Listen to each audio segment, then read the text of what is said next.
ఒకడు రాజ్యాన్ని స్వీకరించాడు, ఒకడు తరువాతి కాలంలో దుర్యోధన వైపుకి తిరిగిపోయాడు. మనుష్యుల మనసులు ఎప్పుడు ఎలా మారతాయన్న విషయాన్ని ఎవరు నిర్ధారించి చెప్పగలరు? కాబట్టి నీకు తోడుగా కొంతమంది సోదరులు ఉండడం అవసరం. అలా నేను నీకు సోదరులను సృజించకపోతే తర్వాత వచ్చేటటువంటి పరిణామములకు నేను కర్తవ్యాన్ని స్వీకరించవలసి ఉంటుంది. అలా జరగకూడదు కాబట్టి దూరదృష్టితో నీకు సోదరులను ఇవ్వాలని, సంతానమును పొందాలని అపేక్షిస్తున్నాను. జనవినుత జనవినుత జనవినుత అగ్నిహోత్రంబును సంతానమును వేదములు ఎడతెగగా జన ఉత్తమ వంశజులకు అనిరి మహాధర్మ నిపుణులైన మునీంద్రుల్. జనవినుత అని పిలిచాడు. జనుల చేత కీర్తింపబడేటటువంటి వాడా, లోకంలో కొన్ని కొన్ని అర్ధంతరంగా ఆగిపోకూడదు అని కోరుకుంటారు అందరూ కూడా. అది సాధారణంగా ఎక్కడైనా ఉండేటటువంటి నియమం. అలా మధ్యలో ఆగిపోకూడనివేవి అంటే అగ్నిహోత్రంబును, నిత్యాగ్నిహోత్రం అని నిజానికి అందరూ చెయ్యాలి. అది నిత్యాగ్నిహోత్రం అని ప్రతిరోజు అగ్నిని ఆరాధన చెయ్యాలి. ఆ అగ్నిహోత్రం ఏ కారణం చేత కూడా వంశంలో కొంతకాలం ఆరాధన చేసి కొంతకాలం ఆరాధన చెయ్యకుండా ఉండడం అనేటటువంటిది ఉండదు. ఎందుకని అంటే ప్రత్యేకించి సనాతన ధర్మంలో అగ్నిహోత్రానికి విశేషమైన ప్రాధాన్యం. అసలు అగ్ని సంబంధంతో పుట్టి అగ్ని సంబంధంతో శరీరం పూర్తయిపోతుంది.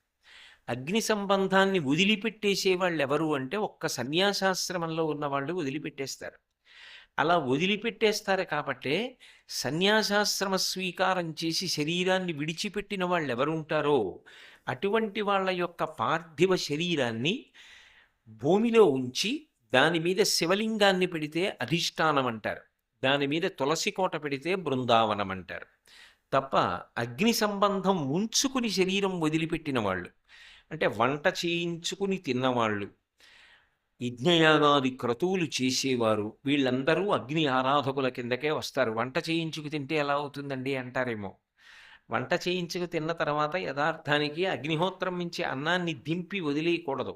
అమంత్రకంగా ఆ ఇంటి ఇల్లాలు ఏం చేస్తుందంటే కొద్దిగా నెయ్యేసినటువంటి 4 మెతుకులు తీసి పొయ్యిలో వేసి మిగిలిన అన్నాన్ని వడ్డిస్తుంది భర్త గారికి. కాబట్టి అగ్ని ఆరాధనం అనేటటువంటిది వైదికంగా వస్తున్నటువంటి ఒక గొప్ప ఆచారం. ఎందుచేత అంటే శ్రియం హుతాశన అని. శ్రియం అనబడేటటువంటిది అగ్ని చేత ఇవ్వబడుతుంది అని. శ్రియం అన్న మాటకు అర్థం ఏమిటంటే కేవలం ఐశ్వర్యము కాదు. శ్రియం అంటే ఒక గొప్ప శక్తి. ఏమిటా శక్తి అంటారేమో. మీకు తేలికగా అర్థం అవడానికి నేను ఇంకొక మాట చెప్తే మీకు అర్థమవుతుంది. ప్రియం, శ్రియం అని 2 మాటలు. ఎన్నో సంకల్పాలు మనసులోంచి వస్తుంటాయి. మనసు నిద్రపోయే పర్యంతం, అంటే ఆత్మలోకి వెళ్ళిపోయి సుషుప్తిలోకి చేరే పర్యంతం, అది సంకల్ప వికల్ప సంఘాతం మనసు. అందుకే అది సూక్ష్మ శరీరం. నా మనసు చూపించండి అంటే ఎవరు చూపించలేరు. నెగడు అంటే ఓ మంట వెలుగుతోందనుకోండి, దాని దగ్గరికి వెళ్ళి కర్ర పెట్టి పొడిచారనుకోండి, అందులోంచి నిప్పు రవ్వలు రేగుతాయి. అలా మనసు పైకి వచ్చిన దగ్గర నుంచి, మేల్కొన్న దగ్గర నుంచి అనేక ఆలోచనలు చెప్తూ ఉంటుంది, విడిచిపెడుతూ ఉంటుంది, చెప్తూ ఉంటుంది, విడిచిపెడుతూ ఉంటుంది. దానికి అదే పని. అందుకే మనసు అనగా ఏమి అంటే వేదాంతమునందు సంకల్ప వికల్ప సంఘాతము అని పిలుస్తారు. ఇటువంటి మనసుకి నియతి ఏం ఉండదు. ఇది మనం కోరచ్చా, ఇది మనం కోరకూడదా, దానికి ఏం ఉండదు. అదో చంటిపిల్లాడి లాంటిది. అది ధర్మాన్ని వదిలిపెట్టేసి కోరుతుంది. ధర్మాంతో కూడుకున్నవి కోరుకు. కొన్ని కొన్ని కంటికి నచ్చాయి కదా అని కోరుకోకూడదు. నా ఎదురుగుండా ఏదో ఎవరో ఒక మంచి హారం పెట్టుకున్నారనుకోండి, ఆ హారం జారిపోతే బాగుండు, నేను అట్టుకుపోదాం అనుకోకూడదు. అది దుర్మార్గపు బుద్ధి కదా. అటువంటి ఆలోచన రాకూడదు. కానీ మనసు చెప్తుంది, అలా ఎన్నైనా చెప్తుంది. మనసులోంచి వచ్చేటటువంటివి ఏవి ఆలోచన లేకుండా ఇది అనుభవిస్తే నాకు సంతోషంగా ఉంటుందని అనుభవించడం మొదలు పెడితే ప్రియం. దానికి కట్టుబడిపోయాడు మనోస్థాయిలో. కాదు, మనసు చెప్పిన ఆలోచనని ఒక చట్రంలోకి పెడతాడు.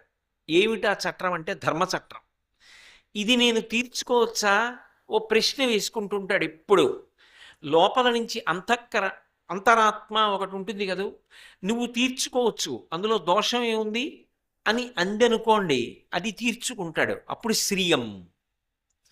ధర్మచట్రంలోకి ఇమిడితే తీర్చుకుంటే శ్రియం.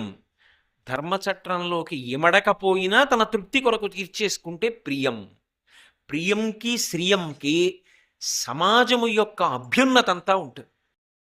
మీరు బాగా పట్టుకున్నారో లేదు. నా మనసుకి తోచింది కదా అని నేను అన్నీ అనుభవించడం మొదలెట్టాను అనుకోండి, అందులో సమాజం పాడైపోవడం ఉంటుంది. నేను బాగుపడినట్టు కనపడినా సమాజము సర్వనాశనమైపోవడం అంతలోనే ఉంటుంది. నిగ్రహించుకొని ధర్మచట్రంలో ఇమిడితేనే తీర్చుకుంటున్నాను అనుకోండి, నా భద్రతతో పాటు సమాజ భద్రత కూడా ఇముడుతుంది.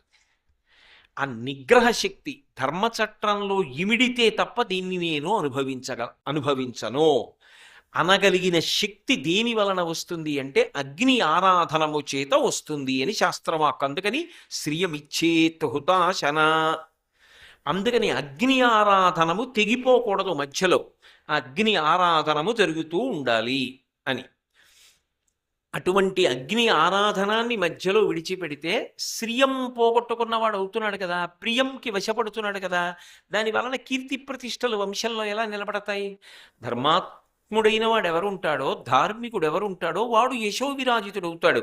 శంకర మహారాజు గారి గురించి, భారతం గురించి ఎందుకు చెప్పుకుంటున్నాం? ధర్మం పట్టుకున్నవాడు ఎలా వర్ధిల్లాడో తెలుసుకోవడానికి, అంతే కదా. కాబట్టి జన వినుత అగ్నిహోత్రంబును సంతానమును. సంతానము నాకు వద్దు అన్న మాట అనడానికి వీలు లేదు. ఎందుచేత అంటే గృహస్థాశ్రమ స్వీకారం ఎందుకు చేస్తారు అంటే ధార్మికమైనటువంటి సంతానమును పొందుట కొరకు. కామము ధర్మము చేత ముడిపడిపోతే అందులోంచి అర్థము ప్రభవిస్తుంది. ధర్మార్థ కామ మోక్షములు కదా పురుషార్థములు. కామము ధర్మముతో ముడిపడిపోవాలి. ఒక వయసు వచ్చిన తరువాత మనసు నుండి కామము పొటమరిస్తుంది, కానీ అది ధర్మముతో ముడిపడాలి. ధర్మంతో ముడిపడడం అంటే ధర్మపత్నిని స్వీకరిస్తాడు. అందుకే కామపత్ని అన్న మాట లేదు. భార్య వైదికంగా ఆ మాట వాడరు. ధర్మపత్ని సమేతస్య అంటారు. ఆమె నా ధర్మమునకంతటికీ కూడా ఆలంబనం. కామము ధర్మము చేత ముడిపడిందనుకోండి, అందులోంచి అర్థం వస్తుంది. అర్థం అంటే డబ్బు కాదు. అర్థమన్న మాటకు అర్థం ఏమిటంటే సమస్త సుఖములకు ఆలవాలమైనటువంటి వస్తు సంచయం ఏది ఉంటుందో దాన్ని అర్థం అంటారు. మనిషి సంతోషంగా సుఖంగా జీవించడానికి పనికొచ్చేవి ఏ ఉంటాయో అవన్నీ అర్థమే. నేను ఇప్పుడు ఇక్కడ ఉపన్యాసానికి ఒక కారులో వచ్చాననుకోండి, అది అర్థం. నేను మీ అందరికీ వినపడేటట్టు గట్టిగా మాట్లాడక్కర్లేకుండా దీన్ని వాడుతున్నాను అనుకోండి, ఇది అర్థం. నేను హాయిగా కూర్చోవడానికి ఓ కుర్చీలో కూర్చున్నాను అనుకోండి, ఇది అర్థం. ఇవన్నీ అర్థమే. నా సుఖమునకు యోగ్యమైనటువంటి వస్తు సంచయము. ధర్మము కామముతో ముడిపడితే అర్థము ప్రభవిస్తుంది. ఎలా? కొడుకుగా కూతురుగా అర్ధరూపంలో వస్తారు. ఇప్పుడు ఆ కొడుకుని చూసి సంతోషం, కూతుర్ని చూసి సంతోషం. ఆ కూతుర్ని కన్యాదానం చేశాడు. దశ పూర్వేషాం దశాపరేషాం. 10 తరాల ముందు 10 తరాల వెనక తనతో కలిపి 21 తరాలు తరిస్తున్నాయి. ఆడపిల్ల పుట్టి మగపిల్లవాడు పుట్టాడు, వంశం నిలబడింది. కాబట్టి ధార్మికమైన సంతానము నాకు వద్దు అన్న మాటలో కామము విచ్చలవిడితనాన్ని పొందడానికి అవకాశం ఉంది. 1. 2, ఎక్కడో ఎవరో మహాత్ములు ఉంటారు, పుట్టుకతోటే అసలు కామము వైపుకి మనసు వెళ్ళనటువంటి వాళ్ళు ఉంటారు. వాళ్ళు కారణజన్ములు. శంకరాచార్యుల వారు, శుకబ్రహ్మ, చంద్రశేఖరేంద్ర సరస్వతి మహాస్వామి వారు, ఇటువంటి వాళ్ళు కోట్ల కోట్ల కోట్ల మందిలో ఎవరో ఒకరుంటారు తప్ప అటువంటి వాళ్ళని చూసి అందరూ అలా ఉందామనుకోవడం, కోట బయటికి వచ్చి యుద్ధం చేయడం. గృహస్థాశ్రమంలో ఉండడం, కోటలో ఉండి యుద్ధం చేయడం. ఇంతకన్నా నేను వివరంగా మాట్లాడక్కర్లేదు, మీరు ప్రాజ్ఞులు పట్టుకోగలరు. కాబట్టి సంతానము ఇక్కడితో ఆగిపోతే బావుండు, వంశం ఆగిపోవాలని ఎవరు కోరుకుంటారు? ఎవరు కోరుకోరు. వంశము వర్ధిల్లాలని ఎవరైనా కోరుకుంటాడు. తన కళ్ళ ముందు కొడుకులు కలగాలి, కూతుళ్ళు పుట్టాలి, తన కళ్ళ ముందు మనవలు పుట్టాలి, మునిమనవలు పుట్టాలి, వంశం ఆచంద్రతారార్కం పెరగాలని చంద్రశేఖరేంద్ర సరస్వతి మహాస్వామి వారు, ఇటువంటి వాళ్ళు వాళ్ళు కోట్ల కోట్ల కోట్ల మందిలో ఎవరో ఒకరుంటారు తప్ప అటువంటి వాళ్ళని చూసి అందరూ అలా ఉందామనుకోవడం, కోట బయటికి వచ్చి యుద్ధం చేయడం. గృహస్థాశ్రమంలో ఉండడం, కోటలో ఉండి యుద్ధం చేయడం. ఇంతకన్నా నేను వివరంగా మాట్లాడక్కర్లేదు, మీరు ప్రాజ్ఞులు పట్టుకోగలరు. కాబట్టి సంతానము ఇక్కడితో ఆగిపోతే బావుణ్ణు, వంశం ఆగిపోవాలని ఎవరు కోరుకుంటారు? ఎవరు కోరుకోరు. వంశము వర్ధిల్లాలని ఎవరైనా కోరుకుంటాడు. తన కళ్ళ ముందు కొడుకులు కలగాలి, కూతుళ్ళు పుట్టాలి, తన కళ్ళ ముందు మనవలు పుట్టాలి, మునిమనవలు పుట్టాలి, వంశం ఆచంద్రతారార్కం పెరగాలని కోరుకుంటారు. సంతానమును, వేదములు, ధర్మమునకంతటికీ ప్రమాణమైనటువంటి వేదము లుప్తమైపోయిందనుకోండి, అసలు ధర్మం చెప్పడం ఎలా కుదురుతుంది? కుదరదు. అందుకే ఏది ప్రమాణమో ఆ ప్రమాణమును రక్షిస్తూ ఉండాలి ఇప్పుడు కూడా. అందుకే అసలు ప్రమాణమైనటువంటి విషయం ఏది ఉంటుందో దాన్ని రక్షించలేకపోయారనుకోండి, మీరు ఆ స్థాయిలో విఫలమైపోయినట్టు లెక్క. మీరు బాగా పట్టుకున్నారో లేదో, ఇప్పుడు ఓ ఇల్లు ఉందనుకోండి, ఆ ఇంట్లో కనీసంలో కనీసం మా నాన్నగారు, మా తాతగారు, మా ముత్తాతగారు ఏం చేసేవారు, మా ముత్తాతగారు ఎంత గౌరవంగా బ్రతికారు, వారు ఏ త్యాగాలు చేశారు, వారి జీవితం ఎలా గడిచింది, మా తాతగారు ఎలా బ్రతికారు, మా నాన్నగారు ఎలా బ్రతికారు, మా అమ్మగారు ఎలా జీవించారు, మా నాయనమ్మ గారు ఎలా ఉండేవారు, ఇవి కనీసం ఓ 3 తరాల గురించైనా తెలిసి ఉండాలి. అలాగే తాను ఏది చేస్తున్నాడు అన్న విషయం, దేన్ని ఆధారం చేసి చేస్తున్నాడు అన్న విషయంలో చెప్పగలిగినటువంటి గ్రంథం ఒకటి ఎప్పుడూ సిద్ధంగా ఉండాలి.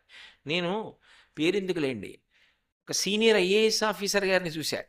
ఆయన ఎప్పుడు మీటింగ్కి వెళ్ళినా నేను ఆయనతో తరచుగా కొన్ని సమావేశాల్లో పాల్గొనే అవకాశం కలిగింది. ఒకప్పుడు ఒక సందర్భంలో అలా వెళ్ళేవాడిని.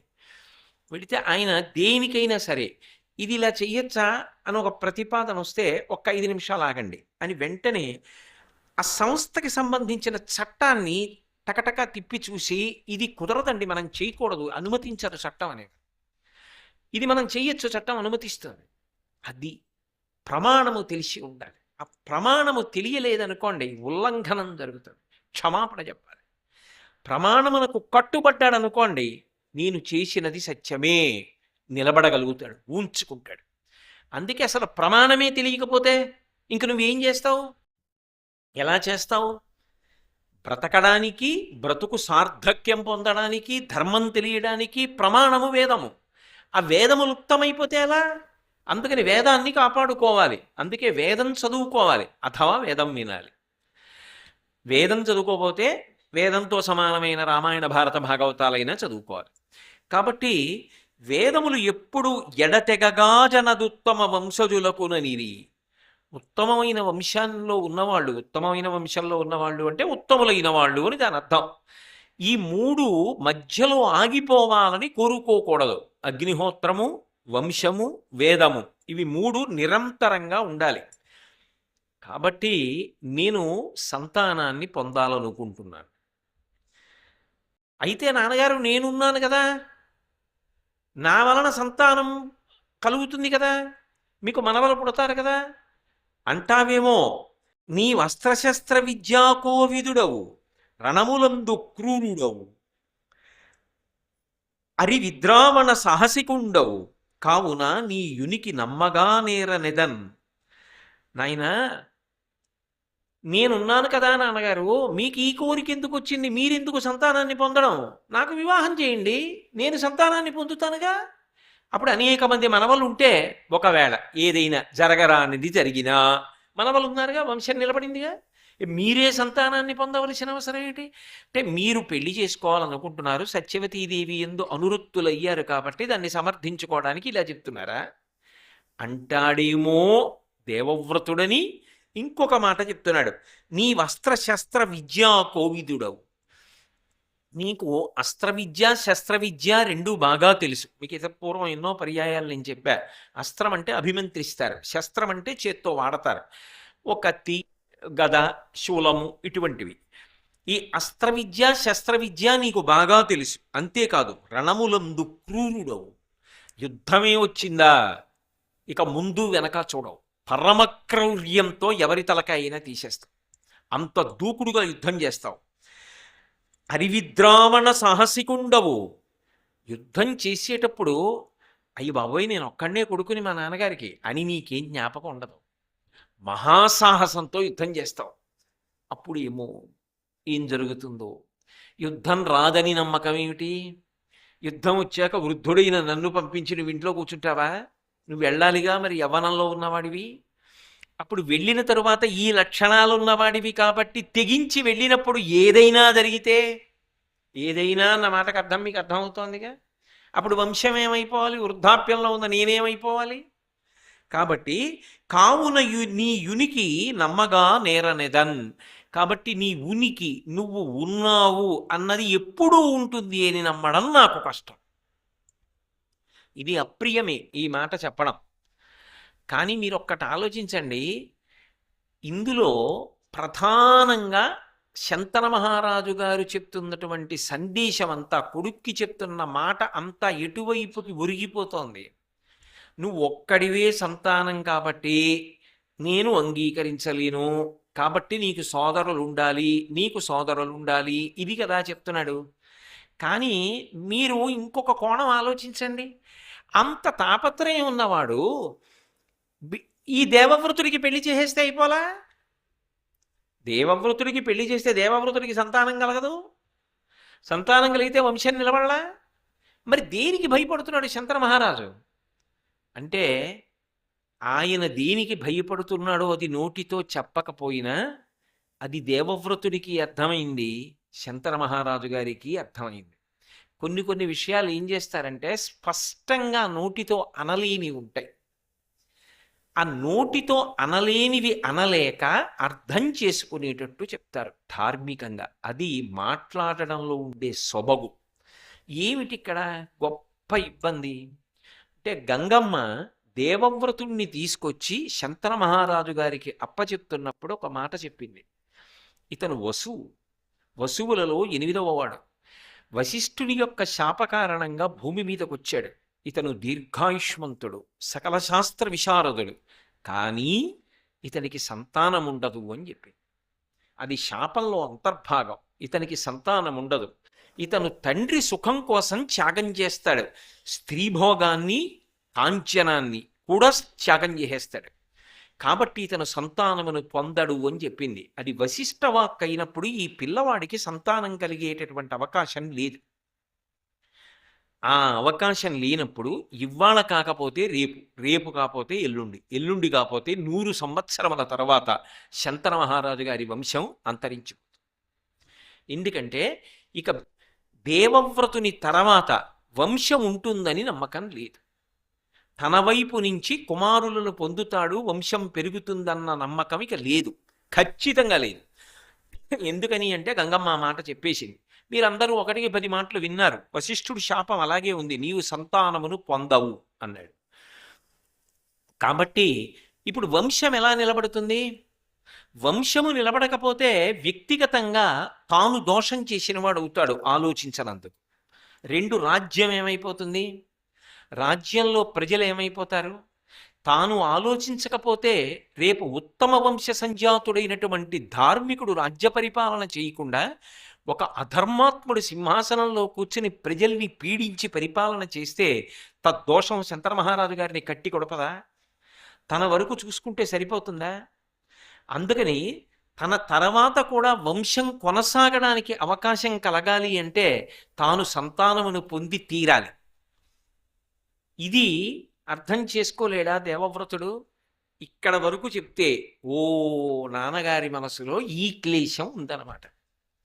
అమ్మ చెప్పింది, నన్ను అప్పచెప్తున్నారు, అక్కడే ఉన్నాడుగా, చేయి పట్టుకు తీసుకొచ్చింది అని చెప్పారుగా. చేయి పట్టుకు తీసుకొచ్చి చెప్తున్నప్పుడు పిల్లాడు అలా పక్కకెళ్ళి నేను నాన్నగారితో ఓ విషయం చెప్పాలని పంపించిందని చెప్పారా? భారతంలో లేదుగా. అక్కడ పిల్లవాడు ఉండగానే చెప్పింది ఈ మాట. కాబట్టి ఆయనకి తెలుసు తనకి సంతానం కలగదని. తనకి సంతానం కలగదని తెలిసిన తరువాత రాజ్య సంక్షేమాన్ని కాంక్షించే ఉత్తమ క్షత్రియుడైన వాడు తండ్రి యొక్క కోరిక నెరవేరి ఆయనకి ఇంకా సంతానం కలగాలని ఎందుకో కోరుకోడు? ఖచ్చితంగా కోరుకుంటాడు. ధార్మికుడు కనుక, సర్వశాస్త్ర పారంగతుడు కనుక, విశాల హృదయంతో దాన్ని అర్థం చేసుకోగలడు. అది అక్కడ పీఠముడి. కోరిక నెరవేరి ఆయనకి ఇంకా సంతానం కలగాలని ఎందుకో కోరుకోడు. ఖచ్చితంగా కోరుకుంటాడు ధార్మికుడు కనుక, సర్వశాస్త్రపారంగతుడు కనుక, విశాల హృదయంతో దాన్ని అర్థం చేసుకోగలడు. అది అక్కడ పీఠముడి. అందుకు ప్రతిపాదించాడు శంకర మహారాజు, అంగీకరించాడు. కానీ ఇది ఇవాళ రావలసిన ఆలోచన కాదుగా, ఎప్పుడో రావాలిగా, నన్నప్ప చెప్పినప్పుడే రావాలిగా. మరి ఇంతకాలం నాన్నగారు చాలా సంతోషంగా నన్ను చూసుకుంటూ కాలం గడిపేశారు. అప్పటికి 4 సంవత్సరముల పైచిలుకు అయిపోయింది. మరి ఇప్పుడు నాన్నగారికి కొత్తగా ఈ ఆలోచన రావడం ఏమిటి, ఇప్పుడు చింత పట్టుకోవడం ఏమిటి అంటే, ఇలా చింతలోకి వెళ్ళి నాన్నగారు సభకి ముఖం చాటేసి రాజ్య పరిపాలన పట్టించుకోవడం మాని ఎన్ని రోజులైంది? వెనక్కి వెళ్ళాడు.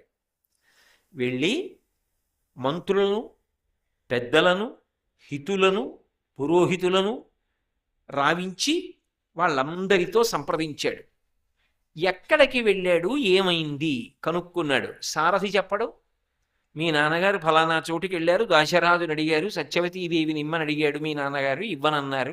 ఎందుకని అంటే, రాజ్యానికి అంతటికీ వారసుడిగా సత్యవతీదేవికి శంతనుడికి కలిగినటువంటి కుమారుడికి ఇమ్మని దాశరథు వరం, కానీ ఇవ్వనని మీ నాన్నగారు అన్నారు. నీకు యవ్వరాజ్య పట్టాభిషేకం చేశాడు కనుక, కాబట్టి సత్యవతిని వివాహం చేసుకునే అవకాశం మీ తండ్రి గారికి లేదు, అందుకుని చింత పొందాడు.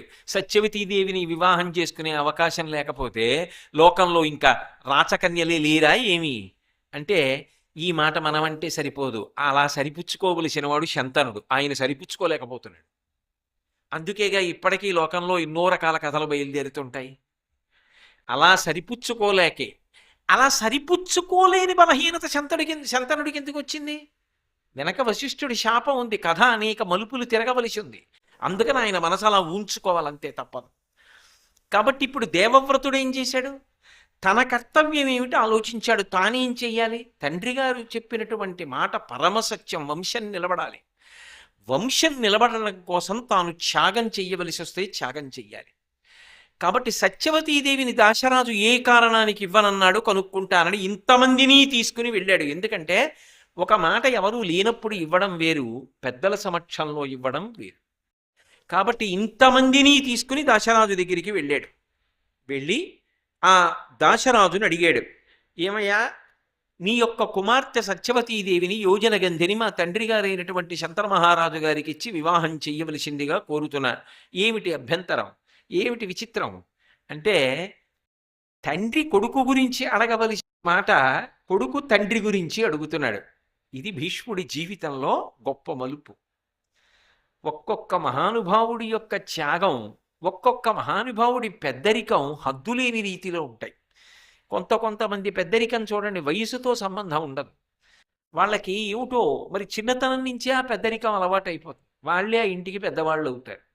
అన్ని రకాలుగాను పెద్దరికం వాళ్ళది. ఆ గౌరవం, ఆ పెద్దరికం వాళ్ళకి అలా అలవాటు అయిపోతుంది. నిజానికి వాళ్ళు వయసుతో పోల్చారనుకోండి, వాళ్ళు చాలామంది కన్నా చిన్నవాళ్ళు. చాలామంది కన్నా చిన్నవాళ్ళైనా వాళ్ళు వయసుతో సంబంధం లేకుండా పెద్దరికాన్ని జీవితంలో పోషిస్తూనే ఉంటారు. అది కొన్నింటిలో యోగం, కొన్నిటిలో బాధాకరమైన విశేషం. ఎందుకంటే వాళ్ళు వాళ్ళ వయసుకి తగినట్టు ప్రవర్తించడానికి అవకాశం ఉండదు. చాలా సందర్భాలు వాళ్ళు ఎప్పుడూ పెద్దరికంగానే ఉండాలి. అలా లేరనుకోండి, ఆయన ఏమిటంటే అలా ఉన్నారంట కదా. అందుకని ఇక్కడ దేవవ్రతుని జీవితంలో ఏమైందంటే, ఆయన వయసుని మించిన పెద్దరికాన్ని పోషిస్తున్నాడు, తండ్రికి పెళ్లి చేస్తున్నాడు. బహుశా తండ్రికి పెళ్లి చేసిన కొడుకుల కథలలో మొదటిది ఇదేనేమో. ఇంత గొప్ప కథ, ఇన్ని మలుపులతో ఉన్న కథ. కాబట్టి ఇప్పుడు ఆయన వెళ్ళి దాశరాజుని అడిగాడు. అడిగితే దాశరాజు అన్నాడు, ఇంతకు ముందు ఏ మాట శంతనుడికి చెప్పలేదో అది ఇప్పుడు దేవవ్రతుడితో చెప్పాడు. ఏమని చెప్పాడంటే, అసలు నిజానికి ఈ పిల్ల, ఈ సత్యవతి నా కుమార్తె కాదు. ఆమె ఉపరిచరుడు అనబడేటటువంటి ఒక ఉత్తమ క్షత్రియుడు రాజు. మీరు ఆదిపర్వంలో ఆ కథంతా విన్నారు, మత్స్యగంధిగా ఆమె జన్మించిన వృత్తాంతం. ఆ ఉపరిచరుని యొక్క తేజస్సు వలన జన్మించినటువంటి పిల్ల. కాబట్టి ఆమె నా కుమార్తె కాదు, నేను పెంచి పెద్ద చేశాను, అందుకుని నా కుమార్తె అంటూ ఉంటాను. ఎవరి తేజస్సు వలన ఈ పిల్ల పుట్టిందో ఆ తేజోప్రదాత అయినటువంటి తండ్రి ఆ ఉపరిచరుడు ఒకప్పుడు నా దగ్గరికి వచ్చి ఒక మాట చెప్పాడు. ఈ పిల్లని శంతన మహారాజు గారికే ఇయ్యుసుమా భార్యగా అని చెప్పి వెళ్ళాడు. కాబట్టి ఈమెని శంతన మహారాజు గారికే ఇస్తాను, అందులో ఏ విధమైనటువంటి అభ్యంతరం లేదు. ఇంకొక మాట చెప్పనా, మీ నాన్నగారి కన్నా ముందు శంతన మహారాజు గారి కన్నా అసిత వంశానికి చెందిన దేవలుడు అనబడేటటువంటి రాజు వచ్చి అడిగాడు నన్ను ఈ సత్యవతీదేవిని ఇచ్చి వివాహం చేయమని. కానీ ఉపరిచరుడు నాకు చెప్పిన మాట దృష్టిలో పెట్టుకుని శంతన మహారాజు గారికి ఈ పిల్లనిచ్చి పెళ్లి చెయ్యాలని నేను ఆ రాజుకి పిల్లనివ్వను అని చెప్పి తిరస్కరించి ఈ పిల్లని ఇలాగే నా దగ్గర పెంచుతూ వస్తున్నా. కాబట్టి ఈమె నిస్సందేహంగా శంతన మహారాజు గారికే భార్య. మరి ఇంత నమ్మకమైనప్పుడు ఎందుకు పిల్లనివ్వనంటున్నావు అంటే, ఏమనుకోకు దేవవ్రత, నువ్వే అడ్డు, నీ వలనే ఈ వివాహం జరగట్ల. లేకపోతే మీ నాన్నగారు అడిగినప్పుడు ఎప్పుడో ఈ పాటికి పెళ్ళైపోవాలి. ఎందుకడ్డు అంటావేమో, వినుమైనను సాపత్యంబను దోషము కలదు దీన అదియును నీచేతన సంపాద్యము నీ వలిగిన అడ్డమే పురహరాజకేశవులైన. చిన్న మాటలలో చెప్పినా ఎంత పెద్ద బరువైన పిడుగు లాంటి మాట మాట్లాడాడో చూడండి దశరాజు. ఆయన అన్నాడు, వినుమైనను సాపత్యంబను దోషము కలదు దీన. ఈ పెళ్లి చేయడంలో, శంతన మహారాజు గారికి అమ్మాయినిచ్చి పెళ్లి చేయడంలో ఒక పెద్ద దోషం ఒకటి వస్తోంది. ఏమిటంటావా, మా అమ్మాయి మీ నాన్నగారికి రెండవ భార్య, మొదటి పత్ని కాదు. మొదటి పత్ని కాదు కనుక, రెండవ పత్ని కనుక నేను ఈమెనిచ్చి పెళ్లి చేస్తే ఈమెకు శంతనుని వలన కలిగేటటువంటి సంతానం ఏది ఉంటుందో అది రాజ్యాధికారమును పొందదు. ఇంతకుముందు భార్య ఉన్నా పిల్లలు లేకపోతే అది వేరు విషయం.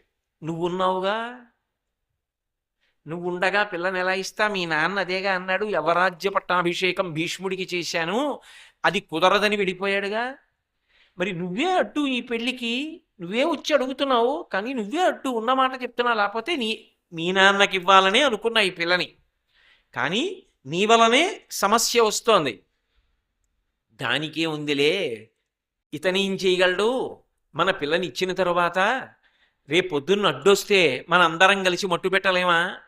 అందామనుకుంటే రేపొద్దున్న సత్యవతీదేవికి శంతన మహారాజుకి కలిసి పుట్టబోయేటటువంటి పిల్లలు ఎంత శౌర్య పరాక్రమవంతులైనప్పటికీ కూడా నిన్ను గెలుస్తారన్న నమ్మకం మాత్రం లేదు. ఎందుకు లేదో తెలుసా? మనుష్యులేమిటయా, నీ వలిగిన అడ్డమే పురహరాజకేశవులైనన్. బ్రహ్మగారు, శ్రీ మహావిష్ణువు, పరమశివుడు, సృష్టికర్త, స్థితికర్త, ప్రళయకర్త ముగ్గురు కలిసి వచ్చి నీకు ఎదురుగుండా యుద్ధం చేసినా సరే నిన్ను గెలవడం సాధ్యం కాదు. నీ శౌర్యం అటువంటిది, నీ పరాక్రమం అటువంటిది. రేపొద్దున్న నిన్ను కాదని పట్టాభిషేకం ఎలా చేయగలం? ఎలా మనసు సరిపెట్టుకోమంటావు? అక్కర్లేదులే, అంతగా రాజ్యం అడిగితే ఇతన్ని పక్కన పెట్టి మనం సత్యవతీదేవికి పుట్టిన పిల్లలకి పట్టాభిషేకం చెయ్యొచ్చులే అని ఎలా నమ్మమంటావు? ఏం ధైర్యంతో ఇవ్వను పిల్లని? అందుకు ఇవ్వనన్నాను. మీ నాన్న కూడా నీకు పట్టాభిషేకం చెయ్యను, సత్యవతీదేవికి పుట్టినటువంటి కుమారులకు పట్టాభిషేకం చేస్తానని నాకు మాట ఇవ్వలేదు. అంటే ఆయన ధర్మానికే కట్టుబడ్డాడు. ఇక ఎట్టి పరిస్థితులలో ఆమె సంతానమునకు రాజ్యము రాదని రూఢమైపోయింది. అయినప్పుడు ఎందుకు ఇవ్వాలి పిల్లని? కాబట్టి ఎవరడ్డో వాడే వచ్చి అడిగాడని పిల్లనిచ్చేయినా, ఇవ్వను అన్నాడు. వెంటనే దేవవ్రతుడు ఆయన ముందు చూపుతోనే వెళ్ళాడు. వెళ్ళినప్పుడే తనతో పాటు కొంతమంది పెద్దలు, అంటే సామంతరాజులు, పురోహితులు, మంత్రులు, ఇటువంటి వాళ్ళందరినీ తీసుకెళ్ళాడు కదా. వాళ్ళందరూ కూర్చుని ఉన్నారు, ఈ మాటలు జరుగుతున్నాయి. ఆయన ఉత్తర క్షణంలో లేచన్నాడు, వినుడు, ప్రసిద్ధులైన పృథివీపతులిందరు నీ గురు ప్రయోజనమున చేసి తిన్ సమయ సంస్థితి ఈ లలితాంగికుద్భవించిన తనయుండ రాజ్యమును చెయ్యగనర్హుడు వాడు మాకు ఎల్లను పతి వాడ కౌరవ కులస్థితికారుడు దార సంపదన్. ఆయన లోకంలో ఎప్పుడూ ఎక్కడా ఎవ్వరూ అనడానికి కూడా సాహసించినటువంటి మాట ఒకటి అన్నాడు. వినుడు, ప్రసిద్ధులైన పృథివీపతులిందరు ఇక్కడ ఇంతమంది రాజులు ఉన్నారు ఈ సభలో. ప్రధానంగా ఇది రాజ్యానికి సంబంధించిన సమస్య కదా. నేను మీ